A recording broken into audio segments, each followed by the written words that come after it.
തമിഴ്നാട്ടിൽ വിജയിയുടെ സത്യപ്രതിജ്ഞയിൽ അനിശ്ചിതത്വം തുടരുകയാണ്. കേവല ഭൂരിപക്ഷം ഇതുവരെയും തികയ്ക്കാൻ കഴിയുന്നില്ല എന്നതാണ് സാഹചര്യം. ഇന്നലെ വൈകിട്ട് ലോക് ഭവനിലെത്തി ഗവർണറെ കണ്ടെങ്കിലും 116 പേരുടെ പിന്തുണ മാത്രമാണ്, ആ പിന്തുണക്കത്ത് മാത്രമാണ് കിട്ടിയത് എന്നതാണ് ഗവർണറുടെ വാദം. അതായത് 118 എന്ന മാന്ത്രിക സംഖ്യ തികയ്ക്കാൻ വിജയ്ക്ക് കഴിഞ്ഞിട്ടില്ല എന്നതാണ്. ഇനി നിർണായകമാകുന്നത് VCK എന്ന രാഷ്ട്രീയ പാർട്ടിയുടെ പിന്തുണയാണ്. VCKയുടെ തീരുമാനം അല്പസമയത്തിനുള്ളിൽ ഉണ്ടാകുമെന്നാണ് പ്രതീക്ഷിക്കുന്നത്. VCKയുടെ വാർത്താ സമ്മേളനം ഉടനെ ഉണ്ടാകും. അങ്ങനെയെങ്കിൽ ആ തീരുമാനത്തിൽ ഏത് തരത്തിലുള്ള പ്രധാനപ്പെട്ട നീക്കമെന്നാണ് പ്രതീക്ഷിക്കേണ്ടത്. ഇതിനിടയിൽ ഇന്നലെ ചില നാടകീയ നീക്കങ്ങൾ കൂടി നടന്നിട്ടുണ്ട്.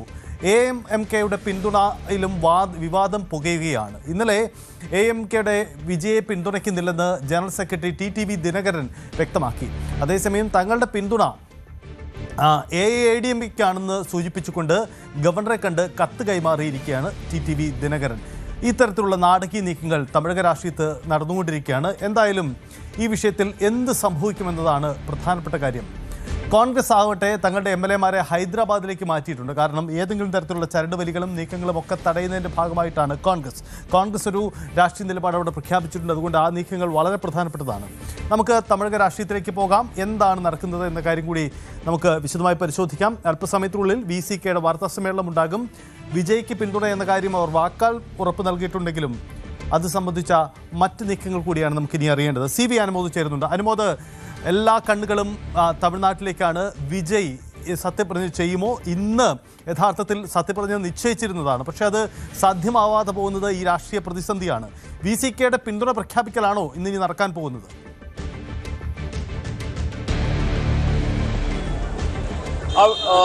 സജിത, ഇന്ന് ഏറ്റവും പ്രധാനപ്പെട്ട ഒരു കാര്യം VCKയുടെ പിന്തുണ അത് പ്രഖ്യാപിക്കുന്നു എന്നുള്ളത് തന്നെയാണ്. കാരണം 2 MLAമാരാണ് VCKയ്ക്കുള്ളത്. അവർ വിജയെ പിന്തുണച്ചുകൊണ്ടുള്ള ഒരു പ്രഖ്യാപനം നടത്തിയാൽ, കത്ത് കൈമാറിയാൽ ഇവിടെ വിജയ്ക്ക് അധികാരത്തിലെത്താൻ പിന്നെ തടസ്സങ്ങളൊന്നും തന്നെ ഉണ്ടാകില്ല.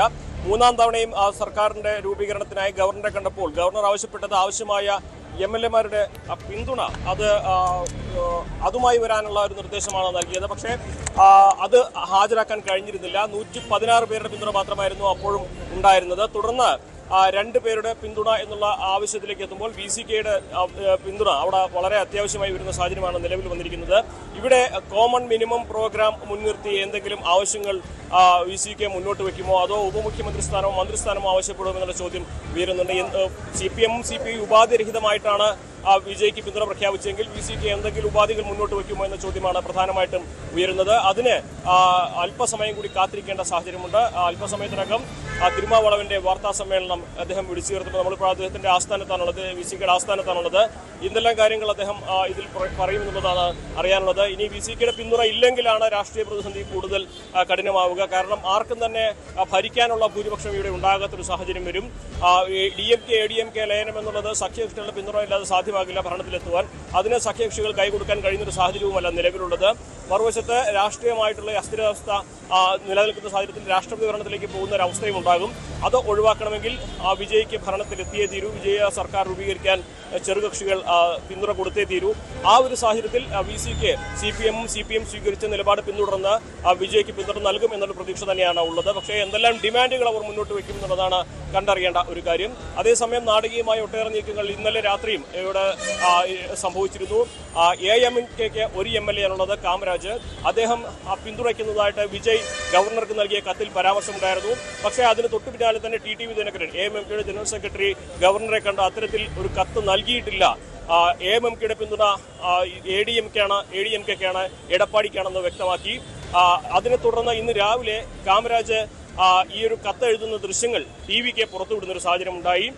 ഇത് വ്യാജമായി നിർമ്മിച്ചതാണ്, ഫോർജറിയാണ്, കുതിരക്കച്ചവടമാണ് നടക്കുന്നതെന്ന് ആവശ്യപ്പെട്ട് TTV ദിനകരൻ പരാതി നൽകിയിട്ടുണ്ട്. അന്വേഷണം നടത്തണമെന്നാവശ്യപ്പെട്ട് അങ്ങനെ ഒരു വിവാദം അപ്പുറത്ത് ഒഴുക്കുന്നുണ്ട്.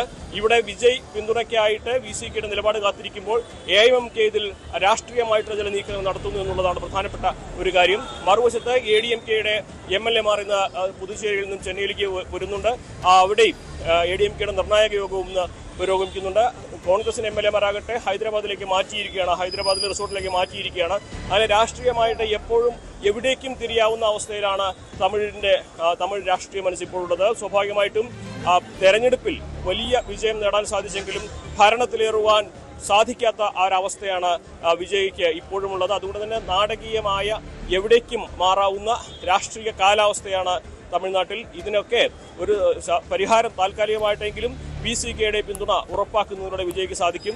VCK അത് നൽകുമോ എന്നുള്ളതാണ് അറിയേണ്ടത്. എന്നാണെങ്കിൽ അല്പസമയത്തിനകം തന്നെ തിരുമാവളവന്റെ വാർത്താ സമ്മേളനം അശോക് നഗറിലെ ആസ്ഥാനത്ത് ആരംഭിക്കും. എന്തെല്ലാം കാര്യങ്ങൾ അവർ പറയുമെന്നുള്ളതാണ് അറിയേണ്ടത്. ഈ ഒരു രാഷ്ട്രീയ പ്രതിസന്ധിക്ക് താൽക്കാലികമായെങ്കിലും ഒരു പരിഹാരം ഉണ്ടാക്കാൻ ഈ ഒരു VCKയുടെ പിന്തുണ കൊണ്ട് സാധിക്കുമോ എന്നുള്ളതാണ് നമുക്ക് കണ്ടറിയേണ്ടത്. സജിത്ത്. അനുമോദ്, ഈ ADMKയ്ക്കും DMKയ്ക്കും ഒപ്പം ദ്രവീഡിയൻ പൊളിറ്റിക്സിന്റെ ഏറ്റവും ശക്തമായ വക്താക്കൾ കൂടിയാണല്ലോ VCK. സ്വാഭാവികമായും അവർക്ക് ചില കോമൺ മിനിമം പ്രോഗ്രാം പോലെയുള്ള ചില നിബന്ധനകൾ ആവശ്യമായി വരും ഈ സർക്കാർ സഹകരണത്തിനും അപ്പുറം.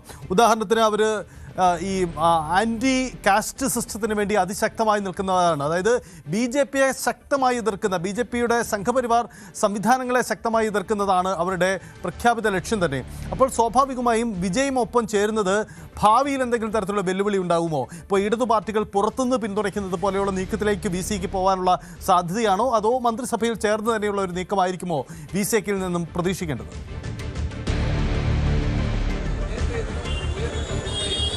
VCK ഉദ്ദേശിക്കുന്നത് ഉപമുഖ്യമന്ത്രി സ്ഥാനമാണ് എന്ന തരത്തിലാണ് വാർത്തകൾ വരുന്നത്. അതായത് കൃത്യമായ ഒരു പ്രാതിനിധ്യം വിജയുടെ സർക്കാരിൽ വേണമെന്നൊരാവശ്യമാണ് അവർ പ്രധാനമായിട്ടും മുന്നോട്ട് വച്ചിരിക്കുന്നത്. മാത്രമല്ല ഒരു സീറ്റ് ഒരുപക്ഷെ തൃച്ചിയിൽ നിന്ന് വിജയ് സ്ഥാനം ഒഴിയുമ്പോൾ ആ സീറ്റ് അവർക്ക് വേണമെന്നൊരാവശ്യവും ഉന്നയിക്കാനുള്ള സാധ്യതയുണ്ട്. അങ്ങനെ വലിയ ഡിമാൻഡുകൾ VCK മുന്നോട്ട് വെച്ചിട്ടുണ്ട്. പക്ഷേ അതിനപ്പുറം ഇടത് കക്ഷികൾ ഉപാധിരഹിത പിന്തുണ വാഗ്ദാനം ചെയ്ത സാഹചര്യത്തിൽ കൂടുതൽ ഡിമാൻഡിലേക്ക് VCK പോകുമോ എന്ന ചോദ്യമാണ് ഉയരുന്നത്. സ്വാഭാവികമായിട്ടും ഒരുപാട് വിഷയങ്ങളിൽ ഇടതുപക്ഷത്തോടൊപ്പം ചേർന്ന് നിൽക്കുന്ന നിലപാടാണ് VCK സ്വീകരിച്ചുകൊണ്ടിരിക്കുന്നതും. അപ്പോൾ വിജയ്ക്ക് പിന്തുണ കൊടുക്കുമ്പോഴും അതേ നിലപാടിൽ ഉറച്ചു നിന്ന് തന്നെയായിരിക്കും ഉണ്ടാവുക. വിജയ് ഭരിക്കുമ്പോഴും ആ ഭരണത്തിന്റെ അദൃശ്യമായൊരു കടിഞ്ഞാൺ DMKയുടെ അല്ലെങ്കിൽ ഈ കക്ഷികളുടെ കൈവിൽ ഉണ്ടാകുമെന്ന കാര്യത്തിൽ സംശയമില്ല. പല നയപരമായ വിഷയങ്ങളിലും ദേശീയ തലത്തിൽ എടുക്കേണ്ട പല തീരുമാനങ്ങളിലും സംസ്ഥാന സർക്കാരിനെ നിയന്ത്രിക്കുന്ന നിലപാട് അല്ലെങ്കിൽ അതിനുള്ള ഒരു പവർ ഈ ഒരു പിന്തുണയിലൂടെ CPMഉം CPIയും VCKയും നേടുന്ന ഒരു സാഹചര്യം ഉണ്ടാകും.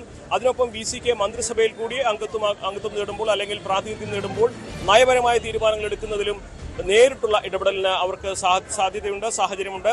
അങ്ങനെ ശരിക്കും രാഷ്ട്രീയത്തിൽ ഈ ഒരു തെരഞ്ഞെടുപ്പ് കൊണ്ട് വലിയ നേട്ടം ഉണ്ടാക്കാൻ സാധ്യതയുള്ളെന്ന് VCK തന്നെയാണ്. അവരുടെ രാഷ്ട്രീയമായിട്ടുള്ള നിലനിൽപ്പിനും അവരുടെ നേരത്തെ ഉണ്ടായിരുന്ന DMKയെ ആശ്രയിച്ച് നിന്നിരുന്ന ആ നിലപാടിനും മറ്റൊരു തലത്തിലേക്ക് എത്തിക്കുവാൻ ഈ ഒരു പിന്തുണ നൽകുന്നതിലൂടെയും അതുവഴി ഒരുപക്ഷെ ഉപമുഖ്യമന്ത്രി സ്ഥാനം വരെ നേടിയെടുക്കാൻ സാധിക്കുന്നതിലൂടെയും VCKയ്ക്ക് സാധിക്കുമെന്ന കാര്യത്തിൽ സംശയമില്ല. പക്ഷേ ഇതിൽ എന്തെല്ലാം കാര്യങ്ങൾ വിജയ് അനുവദിക്കുമെന്നുള്ളതും വിട്ടുവീഴ്ചകൾക്ക് തയ്യാറാകുമോ എന്നുള്ളതും ഒക്കെ കണ്ടു തന്നെ അറിയേണ്ടതാണ്. ഇതിൽ ഏറ്റവും പ്രധാനപ്പെട്ട ഒന്ന്, മാറാൻ സാധ്യതയില്ലാത്ത ഒന്ന്, ഈ മൂന്ന് കക്ഷികളുടെ അതായത് CPM, CPI, VCK എന്നിവരുടെ പിന്തുണ വിജയ്ക്ക് നൽകുന്നതിലൂടെ ഭരണത്തിന്റെ ഒരു അദൃശ്യ കടിഞ്ഞാൻ സ്റ്റാലിന്റെ കൈവശം ഉണ്ടാകുമെന്ന കാര്യത്തിൽ സംശയമില്ല. ഇവർ സ്റ്റാലിനോട് എപ്പോഴും വിധേയരായവരാണ്, ലോയൽറ്റി ഉള്ളവരാണ് ഈ മൂന്ന് കക്ഷികൾ. അതുകൊണ്ട് തന്നെ ഒരു ഘട്ടത്തിൽ വിജയെ നിയന്ത്രിക്കുവാൻ സ്റ്റാലിന് ഈ മൂന്ന് കക്ഷികളോട് സാധിക്കുമെന്ന കാര്യത്തിലും സംശയമില്ല. സജിത്ത്. അനുമോദ്, അതാണ് ഏറ്റവും സുപ്രധാനം. അതായത് സാങ്കേതികമായി ഭരണത്തിന് പുറത്താണെങ്കിൽ കൂടിയും സ്റ്റാലിൻ്റെ നിയന്ത്രണം അത് എത്ര കണ്ട് എങ്ങനെ ഉണ്ടാവുമെന്ന് കണ്ടറിയേണ്ടതുണ്ട്. ഒരു കാര്യം വ്യക്തമാണ്, ഈ ഭരണ പ്രതിസന്ധി, അതായത് രാഷ്ട്രപതി ഭരണത്തിലേക്ക് തമിഴ്നാട് പോകാനുള്ള സാധ്യത ഒഴിവാക്കുന്നതിന് വേണ്ടിയുള്ള ചില സഹകരണം, ഇടതു കക്ഷികളൊക്കെ ഇപ്പോഴത്തെ ഈ സഹകരണ നീക്കത്തെ ന്യായീകരിക്കുന്നത് അങ്ങനെയാണല്ലോ. അപ്പോൾ ഇതിൽ സ്റ്റാലിൻ്റെ ഒരു മൗനാനുവാദത്തോടു കൂടി ഇടതു പാർട്ടികളും VCK അടക്കമുള്ളവരും തൽക്കാലം വിജയമായി ചേർന്ന് പോകുന്നു. അങ്ങനെ ആ ഒരു സാധ്യത തന്നെയാണോ തമിഴ്നാട്ടിൽ ഇപ്പോൾ പ്രകടമാവുന്നത്?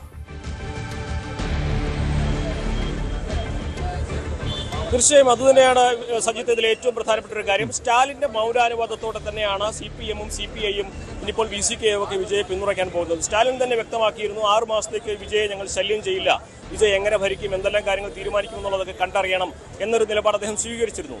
ആ ഒരു സാഹചര്യത്തിൽ വിജയുടെ ഈ ഒരു രാഷ്ട്രീയമായിട്ടുള്ള ഈ നീക്കത്തിൽ സ്റ്റാലിന്റെ ഇടപെടൽ ഇതിൽ ഏത് തരത്തിൽ അദൃശ്യമായ ഒരു ഇടപെടൽ എങ്ങനെ ഉണ്ടാകുമെന്നുള്ളതാണ് അറിയേണ്ടത്. സ്വാഭാവികമായിട്ടും DMKയ്ക്ക് CPMഉം CPIയും VCKയുമായി വലിയ ബന്ധമുണ്ട്. അവർ നിരവധി വിഷയങ്ങളിൽ സമാന ചിന്താഗതി, സമാന സമീപനം, സമാന നയം ഒക്കെ പുലർത്തുന്നവരാണ്. തെരഞ്ഞെടുപ്പിലും അതേ രീതിയിൽ തന്നെയായിരുന്നു മുന്നോട്ട് പോയിരുന്നത്. പക്ഷേ ഇത്തവണ സീറ്റ് അനുവദിച്ചതിൽ ഈ കക്ഷികൾക്കൊക്കെ അല്പം അതൃപ്തി ഉണ്ടെങ്കിൽ പോലും സ്റ്റാലിനെതിരായിട്ടുള്ളൊരു നീക്കമായിട്ടോ അതിന് പ്രതിഷേധമായിട്ടോ ഒന്നും അവരിതിനെ കണ്ടിരുന്നില്ല. പക്ഷേ ഇപ്പോൾ ഈ ഭരണത്തിൽ നിന്ന് DMK സഖ്യം മാറിയ സാഹചര്യത്തിലും ഭരണത്തെ നിയന്ത്രിക്കാൻ കഴിയുന്ന ഒരു ഫോഴ്സായിട്ട് CPM-നെയും CPI-യെയും VCK-യും സ്റ്റാലിൻ ഉപയോഗപ്പെടുത്തുമോ, അതോ സ്റ്റാലിന്റെ നിയന്ത്രണത്തിന് അപ്പുറത്തേക്ക് ഇവരെ മാറുമോ എന്നുള്ളതാണ് അറിയേണ്ടത്. സ്വാഭാവികമായിട്ട് 6 മാസത്തിനപ്പുറം തദ്ദേശ തെരഞ്ഞെടുപ്പുകൾ വരാൻ പോവുകയാണ്. നിലവിലെ ട്രെൻഡ് വെച്ചാണെങ്കിൽ വിജയ്ക്ക് വലിയൊരു തരംഗം ഉണ്ടാക്കാൻ സാധിക്കും. വിജയ്ക്ക് അനുകൂലമായിട്ടുള്ള സാഹചര്യം ഇവിടെ ഉണ്ട്. അതെല്ലാം മുന്നിൽ കണ്ടുകൊണ്ട് ഈ പാർട്ടികൾ ഒരുപക്ഷെ സ്റ്റാലിന്റെ നയത്തിൽ നിന്ന് അല്പം മാറി വിജയ്ക്ക് കൂടുതൽ വിജയോട് ചേർന്ന് നിൽക്കുന്ന നയം സ്വീകരിച്ചു കഴിഞ്ഞാൽ അത് വലിയ മാറ്റങ്ങൾക്ക്, രാഷ്ട്രീയമായ മാറ്റങ്ങൾക്കുള്ള സാധ്യത കൂടി മുന്നിൽ തുറന്നിടുന്നുണ്ട്. നിലവിലെ സാഹചര്യത്തിൽ നമുക്ക് പറയാൻ കഴിയുന്ന ഒന്ന് എന്താണെങ്കിലും വിജയെ സംബന്ധിച്ച് ഭരണത്തിലേറുക എന്നുള്ളതാണ് ഒന്നാമത്തെ പ്രധാനപ്പെട്ട കാര്യം. രണ്ടാമത് അത് തമിഴ്നാട്ടിലെ രാഷ്ട്രീയ പാർട്ടികളെ സംബന്ധിച്ചും വിജയ് ഇപ്പോൾ അധികാരത്തിലെത്തേണ്ടത് ആവശ്യമാണ്. അല്ലെങ്കിൽ 10-ാം തീയതിക്കകം ഒരു ഭൂരിപക്ഷമാർക്ക് തെളിയിക്കുകയും കഴിഞ്ഞ് രാഷ്ട്രപതി ഭരണത്തിലേക്ക് പോകാനുള്ള ഒരു സാധ്യതയുണ്ട്. അങ്ങനെ വരികയാണെങ്കിൽ അത് കേന്ദ്രത്തിന്റെ നിയന്ത്രണത്തിലേക്ക് ഇത് പോകുന്ന ഒരു സാഹചര്യം ഉണ്ടാക്കും. അത് ഒഴിവാക്കാനുള്ള നയങ്ങൾ കൂടിയാണ്, നടപടികൾ കൂടിയാണ് ഈ ഒരു പിന്തുണ വിജയ്ക്ക് നൽകുന്നതിലൂടെ ഈ പാർട്ടികളൊക്കെ തന്നെ മുന്നോട്ട് വയ്ക്കുന്നത്. സ്വാഭാവികമായിട്ടും DMK-യെ സംബന്ധിച്ച് വിജയ് ഭരിക്കട്ടെ, പക്ഷെ നിയന്ത്രണം ഞങ്ങൾക്ക് ഉണ്ടാകുമെന്ന ഒരു പരോക്ഷ സന്ദേശം, ഒരു അദൃശ്യ നിയന്ത്രണം വിജയ്ക്ക് മേൽ പുലർത്തുവാനും വയ്ക്കുവാനും ഈ 3 കക്ഷികൾക്ക് പിന്തുണ കൊണ്ട് സാധിക്കുകയും ചെയ്യും. എന്നാണെങ്കിലും തിരുമാവളവൻ എന്തെല്ലാം കാര്യങ്ങൾ ഇന്ന് പറയും, എന്തെല്ലാം കാര്യങ്ങൾ വ്യക്തമാക്കും എന്നുള്ളതാണ് ഇനിയുള്ള മണിക്കൂറിൽ നമുക്ക് കണ്ടറിയേണ്ടത്. തമിഴ്നാടിന്റെ രാഷ്ട്രീയ ജാതകം തിരുത്തുന്നതിൽ ഏറ്റവും പ്രധാനപ്പെട്ടതാണ് ഇനി അല്പസമയത്തിനകം നടക്കാൻ പോകുന്ന തിരുമാവളവന്റെ ഈ ഒരു വാർത്താ സമ്മേളനം. അനുമോദ്, ഒരു കാര്യം കൂടി, തമിഴ്നാട് ഒരു രാഷ്ട്രപതി ഭരണത്തിലേക്ക് പോകാനുള്ള സാധ്യത, അതിൻ്റെ സൂചനകൾ ലോക് ഭവൻ പങ്കുവച്ചിരുന്നല്ലോ. കാരണം അല്പം കൂടി കാത്തിരിക്കും, അതല്ലെങ്കിൽ ബദൽ തീരുമാനങ്ങൾ ഉണ്ടാകുമെന്ന സൂചന. ബദൽ തീരുമാനമെന്ന് പറഞ്ഞാൽ രാഷ്ട്രപതി ഭരണമാണ്. കേവല ഭൂരിപക്ഷം തെളിയിക്കാതെ ഒരു സർക്കാർ, ഒരു പ്രധാനപ്പെട്ട സ്റ്റേറ്റ് ഗവൺമെൻറ് രാഷ്ട്രപതി ഭരണത്തിലേക്ക് പോകുന്നത് ഉണ്ടാക്കുന്ന ഭരണ അനിശ്ചിതത്വമുണ്ട്, രാഷ്ട്രീയ പ്രതിസന്ധിയുണ്ട്. അതുകൊണ്ട് ഈ പ്രതിസന്ധി ഒഴിവാക്കുന്നതിന് വേണ്ടി ഇപ്പോൾ ADMK ആയാലും DMK ആയാലും ചില വിട്ടുവീഴ്ചകളും ചില രാഷ്ട്രീയ നീക്കങ്ങളും പിൻവലിഞ്ഞു നിന്നുകൊണ്ട് വിജയ് സർക്കാർ ഉണ്ടാക്കട്ടെ എന്നൊരു പൊതു തീരുമാനത്തിലേക്ക് വന്നുവെന്ന് നമുക്ക് കരുതണോ? കാരണം കനിമൊഴിയൊക്കെ ഇന്നലെ ആ കാര്യങ്ങൾ പറഞ്ഞു കഴിഞ്ഞു.